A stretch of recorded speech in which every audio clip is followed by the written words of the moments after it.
breaking down Lubbock Cooper sports. This is the Pirate Fan Zone podcast from 100.7 The Score. Welcome back to the High School Fan Zone on Wednesday night. We are transitioning into the Pirate Fan Zone as we talk about Lubbock Cooper's football season, which is off to a 4-1 start. Started district with a 30-17 victory against Plainview last week, which had some elements of some of their other games. Some things looked good for a half, looked better after halftime. I'm joined by offensive coordinator Matt Darden, in case you couldn't tell. I've told Chip that you guys don't look exactly alike, but you also won't fool anybody into thinking you're not brothers. You look enough alike. I hope we don't look exactly alike for my sake. I've got a younger brother, I understand. Yeah. And speaking of younger brothers, youngest brother, he's carving a name for himself now, though, and Dad's gonna be pretty happy that you're making your TV debut here. Cash Truby, who's rocking one of his big brother's gear there, Oklahoma Sooners, big brother Kobe McKenzie, and Easton Barnhill. East, I'm sorry if you have older brothers, I haven't met him yet, so we're just going to talk about you instead.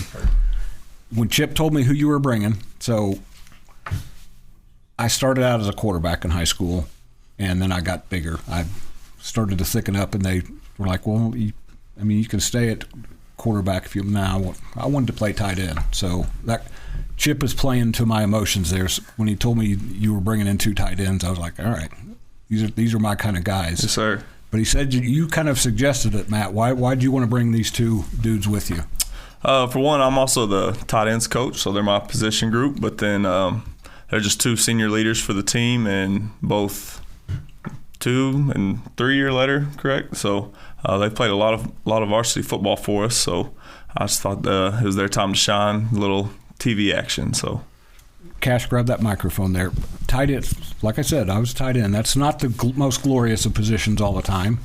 But you guys are a little bit different. You guys are kind of have different roles at tight end. Why is, and I've asked previous guy, I think you're the first guys not named Marcinkowski that I've ever talked to that are Lubbock Cooper tight ends. Why is tight end such a big deal to Coach Darden's and Coach Darden's offense? Well, Lubbock Cooper, we've always been a run-first team.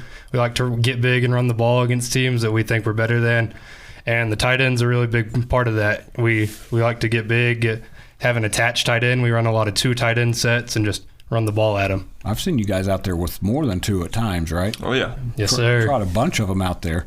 Now, Easton, you're a little bit different. I'm sure you don't mind blocking. But you catch the ball a little bit too, which makes me jealous because I think I caught 5 passes in 2 years when I played tight end. So why have you kind of latched onto a different role in this offense? Well, if you didn't notice, I'm not as big as Cash, and he's a little better blocker than me, hand in the dirt, and my routes are a little better, but that's how it's been since we were freshmen, and we've kind of just grown into it like that. Matt, so I get to do this every once in a while. When you guys went and looked at my Kansas Jayhawks offense a few years ago, what about what you do with your tight ends kind of fits in with what you guys took away from what they do? That's big. That option game's big with tight end. Helps you set defensive fronts, so we can use that to our advantage. And they were in 12 personnel all the time to spread out at the same time. One of our most successful plays we directly stole from Kansas, and it's a 12 personnel play.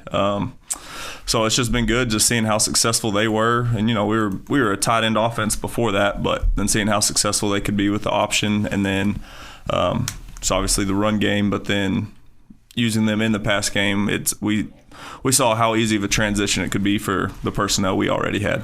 I'm looking him up because I want to make sure I get his name right. They have Jared Casey is a very famous tight end for them. He's the one who, I believe, caught the touchdown in overtime against Texas a few years ago. Yes. When they beat Texas. Yeah. I believe he was a walk-on, and then he's like in the 7th year of his career now. He's been around forever. Yeah. I'm also a Chiefs fan, so obviously they've got a pretty good tight end. He's not just Taylor's boyfriend. When you guys watch football at different levels, who are some tight ends that you kind of look at and be like, no, that's kind of what I want to try to emulate? Yeah. I've been watching the Dallas Cowboys with my dad since I was born. That's what I grew up with, and always looking at Jason Witten.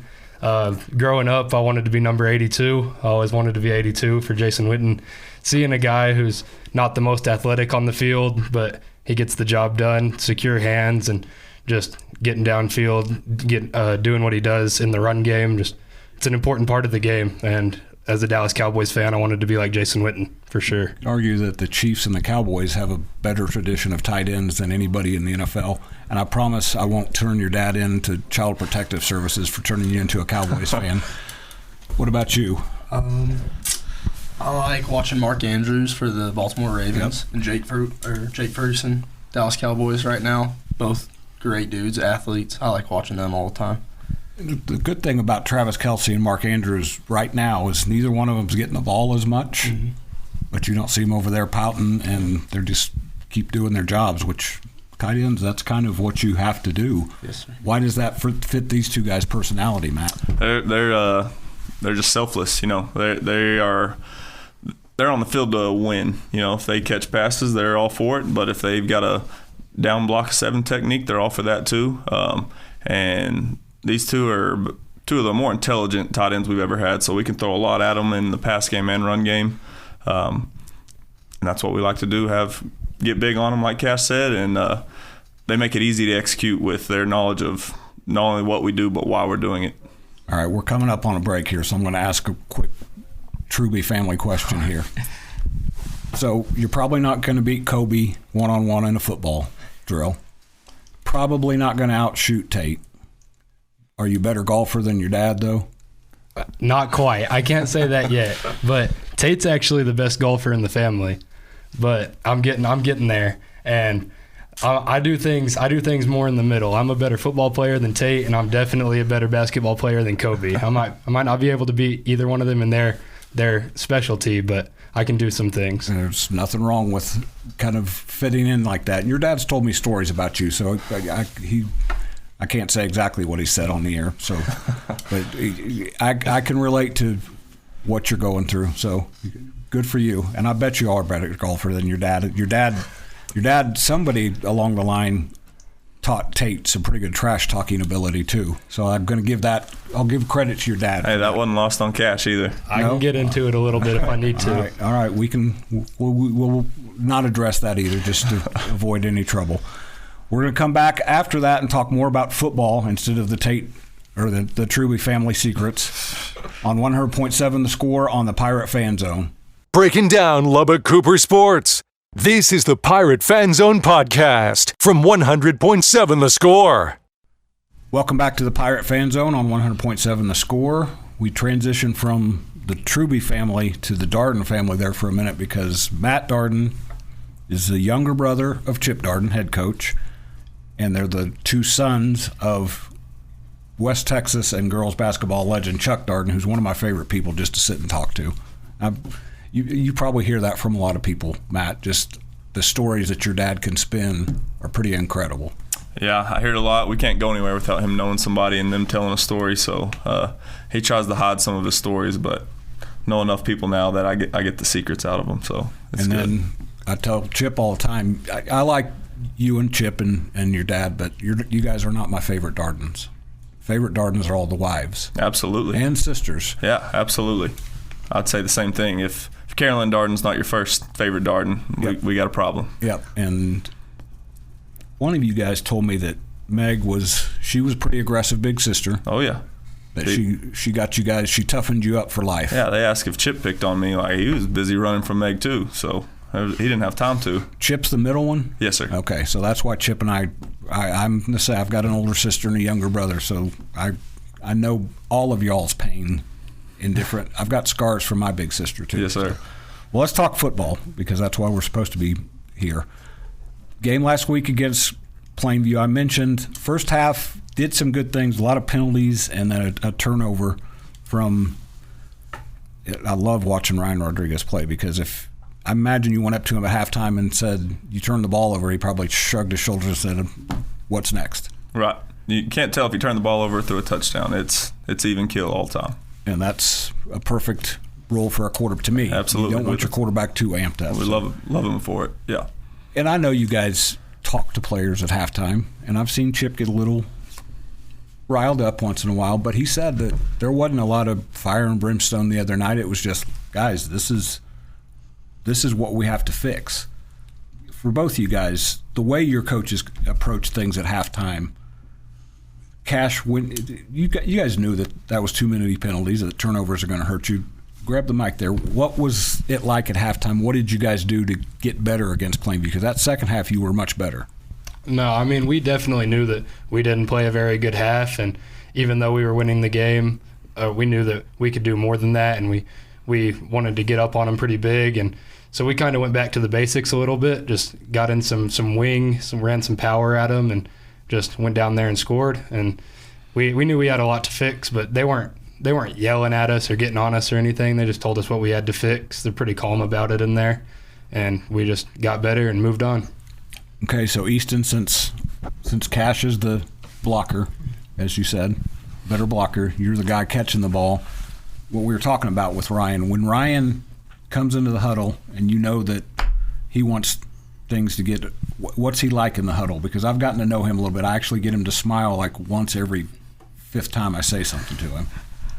He's real calm, relaxed, just trying to say the play as clear as he can, trying to make sure everyone knows what their job is. And, just the calmness about it. Like, it can be 4th and 1 or 1st and 10. He's going to say the exact same thing, same way. Like, nothing different. He doesn't get rattled. No. You can tell that from where I'm sitting that it doesn't. He's had, I could think of 2 games, Abilene Wiley last year, and I think Chip told me it may have been the friendship game. Made a mistake early, and that was it. I was like, okay, now we're going to start finding a way to get better. How much does that kind of influence you guys offensively? I'm going to get both of you guys to answer that. Yeah, that helps the offense huge. Like, if you got a quarterback back there that's throwing a fit, saying people aren't doing their jobs, but he takes blame for everything. He always says it's on him, and most of the time it's not. Like last week when he threw that interception, that one was on me. I messed up my route. Tight ends don't get a chance to actually mess up routes that much. So. Yeah, for sure. I bet coaches will give you a mulligan on that. So. Yeah. His discipline is what I would say is the best. Like just everything about it. Cash, along those lines, is something else that Chip and I talked about earlier this week. Is last week was a kind of an adjustment. You guys had to get used to Jackson Austin not being out there. That's huge.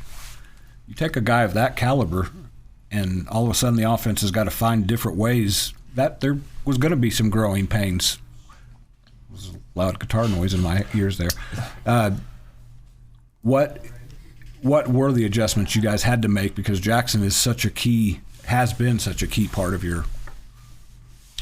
Jackson is an amazing player, and he is even a better person. And he talked to us, I think it was Tuesday last week. He talked to us. He told us, "Hey guys, I'm not going to be there for the rest of the year. I'm going to still be by y'all's side on the sideline and everything." And he's just one of the best teammates we have. And so, moving past him, being out on the field with us, it's going to be an adjustment, but we've got some guys that can step up. We got Deuce, RJ, Jerry. They're all really good players, and they'll do their best to fill Jackson's shoes. That's a good segue, because I'm going to get Matt to talk about that when we come back. We'll come back with one more segment of the Pirate Fan Zone. They go up to Wichita Falls, take on Legacy this week. Bringing you the latest news from Lubbock Cooper Athletics. This is the Pirate Fan Zone podcast from 100.7 The Score. The Pirate Fan Zone on 100.7 The Score. Game on, Pirates. Welcome back to the final segment of the Pirate Fan Zone, and I've been very remiss. I've not mentioned Lubbock Cooper goes to Wichita Falls Friday, plays Wichita Falls Legacy, one of the 2 new programs there. Pirates will get both of them. Legacy's 0-5, a little bit misleading because they have played a really treacherous non-conference or pre-district schedule. So Pirates are going to have to go up there and play. That is 7 p.m. Friday at, I think it's still called Memorial Stadium.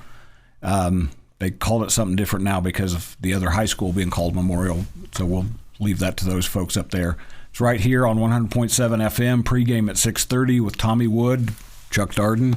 I think Chuck will be there. Yes, sir. He doesn't miss many games. Oh, no. Until they kick him off, he'll be up there. Yeah, and I don't think they're going to do that. You talk about contrast in styles. You got Tommy Wood, who's just completely revved up all the time, and your dad just drops in some wisdom and just kind of calms Tommy down a little bit. So yeah. I've been in the booth a few times with those guys. It's quite entertaining.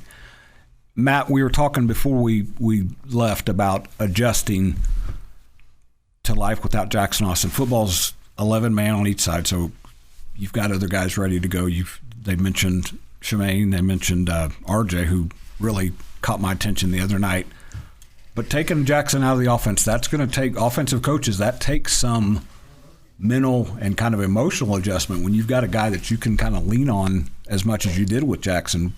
That's a process that doesn't just happen overnight. Absolutely. I mean, that's a lot of touches a game to get passed around now. So, and just like they said, it's the leadership that I think hurts as much as the yards. Right? I think that attributes a lot to our start last week. You can blame the short week, but I think not having our senior captain leader out there hurts the psyche of us. So even as coaches, but again, him being a leader and then just the culture Chip has developed. It's next man up mentality, and we're fortunate enough to have a lot of talent. Even if they weren't the number one, they're the number one at almost any other school in Texas. So it hurts, but I think we're still prepared to be playing a whole lot of football this year. You mentioned spreading out those touches, and you guys did that pretty well the other night. Shemaine had, I think, only 13 or 14 carries, and he went over 100. RJ is just an intriguing guy to me because he looks like he could be a blocking tight end, if not like a middle linebacker. Then you put the ball in his hands out with a little bit of space, and nobody wants to get in front of that guy. Have you guys tried to get in front of him? Yeah, he's just a football player, right? And you'd be shocked by how well he can catch the ball, too. That's what Chip told me. Thrown behind him, he's one-handing it. So, we could put him at defensive end, 3 technique, middle linebacker, safety, tight end, and he's probably going to be successful. And he's just getting better each and every week. And then Deuce, he played a little bit of varsity football last year, but he's just kind of been on the come-up for, I guess, now 3 years, and I think it's really his time to shine. So, you don't like to think of somebody benefiting from something negative, but he will be one of the main beneficiaries. So, and the other 2 guys, one of them sitting right to the left of me that I thought started to fill in a little bit of a role, and then Cade Gant came up huge. That pass and that catch in the fourth quarter was about as good as it gets for a high school quarterback and receiver. Yes, sir. And, that was a no play. We probably shouldn't have snapped the ball in the first place, but I think our center knew that that's a touchdown all the way. So it's where Cade and Ryan are really good. They've got a good repertoire together. They're the same age. They've been playing for a while, and they went to the same middle school. So, of course, I was Ryan's middle school coach. I didn't let him play quarterback. I made him play middle linebacker. But Ryan Rodriguez? Yes, sir. Wow. Okay. He was a hitter, man. Was he? Yeah. So, he's a third baseman, and that sort of fits a linebacker's mentality. So. Yes, sir. So, it's good repertoire there, and Cade's another one that'll benefit with some extra touches, and we've always got MD3 out there, and then that's not a bad option to have out there. Yes, either. sir. And then Gage Peepcorn, and these 2 for sure. So Gage might be a little banged up. We collided at practice today, but hurt him more than me. But that is what it is. Is there any truth to that? Either one of you want to comment on that? I don't know who hit who harder, if Gage hit Coach Darden or if Coach Darden hit Gage, but it was completely accidental, and I think they're both paying the price for it. Easton, you want to weigh in? Say about it. Just to repeat, Pirates go to Wichita Falls Friday night, take on Wichita Falls Legacy, 7 p.m. at Memorial Stadium. Pirates are 1-0 in district right now. They're 4-1, we can say that part, but the 1-0 in district is the most important part. They're trying to get back to the playoffs for, I know I've written this before, it's pre-max the last time you guys didn't get to the playoffs. Yes, sir. And weren't in the contention for the district championship. This is the time of year when Lubbock Cooper starts to kind of lock things down and get better and get ready for what's coming in November. And I would be surprised if they don't keep taking those steps when they go out to Wichita Falls. This has been the Pirate Fan Zone on 100.7 FM. I'm Randy Rosetta. We'll be back after the break with the Patriot Fan Zone, Joe Sexton, and whoever he brings us his guest.